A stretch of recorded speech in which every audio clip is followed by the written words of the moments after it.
السلام علیکم ورحمۃ اللہ وبرکاتہ۔ قابل احترام ناظرین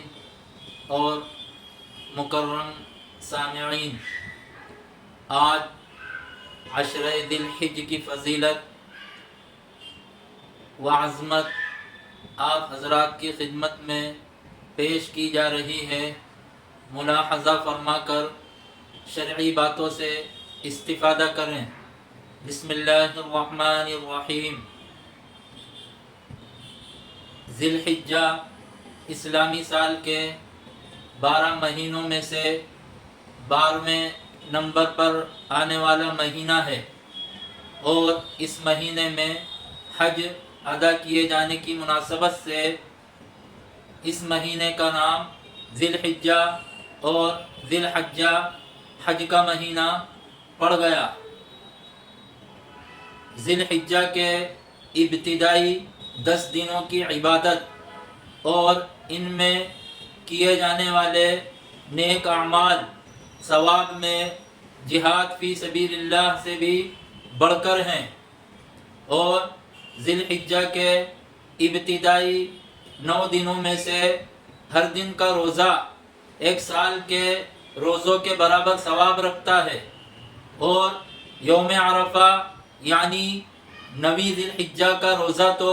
حدیث شریف کی تصریح کے مطابق گزشتہ 1 سال اور آئندہ 1 سال کے گناہوں کے لیے معافی کا ذریعہ بن جاتا ہے، اور ذی الحجہ کی شروع کی 10 راتوں میں سے ہر رات کی عبادت شب قدر کی عبادت کا ثواب رکھتی ہے، اور بقول حضرات مفسرین ذی الحجہ کے ابتدائی دنوں اور ابتدائی راتوں کی اہمیت و عظمت کو بتلانے کے لیے اللہ تعالی نے قرآن مجید کی سورہ فجر کی 4 آیات والفجر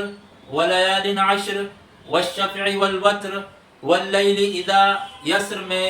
ان دنوں اور ان راتوں کی قسم کھائی ہے، اور مسند امام احمد بن حنبل اور سنن بیہقی کی روایت میں ان دنوں اور ان راتوں میں لا الہ الا اللہ، اللہ اکبر، الحمدللہ کی کثرت رکھنے کا حکم دیا گیا ہے، اور 9 ذی الحجہ کو اللہ تعالی دیگر دنوں کے مقابلے میں بہت زیادہ لوگوں کو جہنم سے آزاد فرماتا ہے، اور مزدلفہ کی رات یعنی عید الاضحیٰ کی رات جس میں حجاج کرام نماز مغرب و عشاء دونوں کو عشاء کے وقت میں مزدلفہ میں ایک ساتھ ادا کرتے ہیں، اور 10ویں ذی الحجہ کی صبح صادق سے سورج نکلنے تک وقوف مزدلفہ کرتے ہیں۔ اس مزدلفہ کی رات کو علماء عظام نے حجاج کرام کے حق میں شب قدر سے بھی افضل بتلایا ہے۔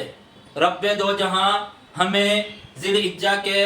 ابتدائی دنوں اور راتوں میں خوب عبادت کی توفیق دے کر ان کی قدردانی نصیب فرمائے، آمین یا رب العالمین۔